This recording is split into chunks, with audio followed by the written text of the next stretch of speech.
One of my most amazing theatrical experiences ever was when I got to do a show for a group of lawyers.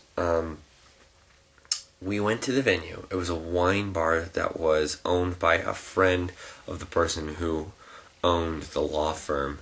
So they decided to have the venue there, and we went to the show, and it was probably one of the worst venues I think I've ever been. There were seats lined from wall to wall, and there was no dressing room.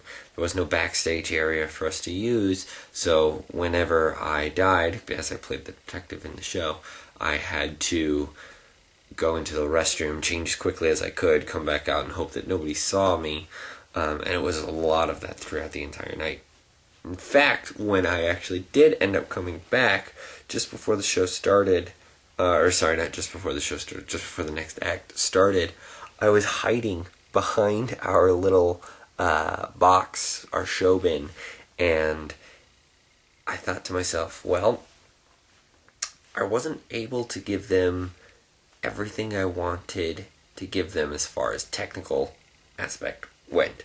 So I had to give them everything that they wanted as far as acting went. So I had to be as interactive as I could and all that. And so I went to every single table that was lined from wall to wall, interacting with as many people as I could, talking with as many people as I could, and being the detective who knew nothing whatsoever, knew not a clue. And when you talk to that many people, that not quickly, but that in depth, you start to get to know these people really, really well. And there were certain jokes that I could have with certain people that I couldn't have with others, just because of how they treated me and viewed my skills as a detective, that I personally found really enjoyable because of how much they were interacting with the game.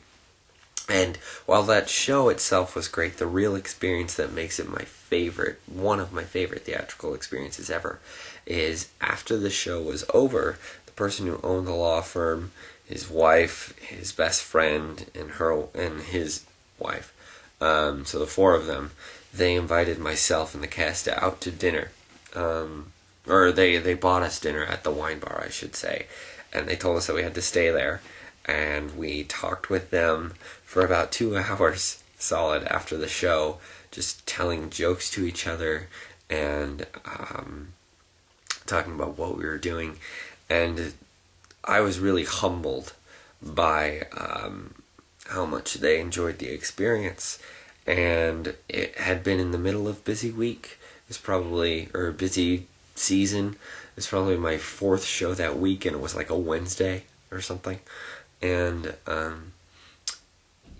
after being with him for a little bit, I turned to him and I just said, thank you so much for everything that you're doing for us. It means the world to us, just letting us have this time together to sit here and enjoy ourselves. And he said, no, thank you.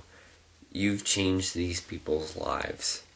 You gave them stories to talk about back at the office, things that they're going to be telling each other for years to come. They're going to brag over Brian that he was always dead last place, and he'll always be known as the person who got in last at that one murder mystery show that they did. And they were just so thankful of everything that we had done for them, and how much we really changed the lives of everyone in that room that day.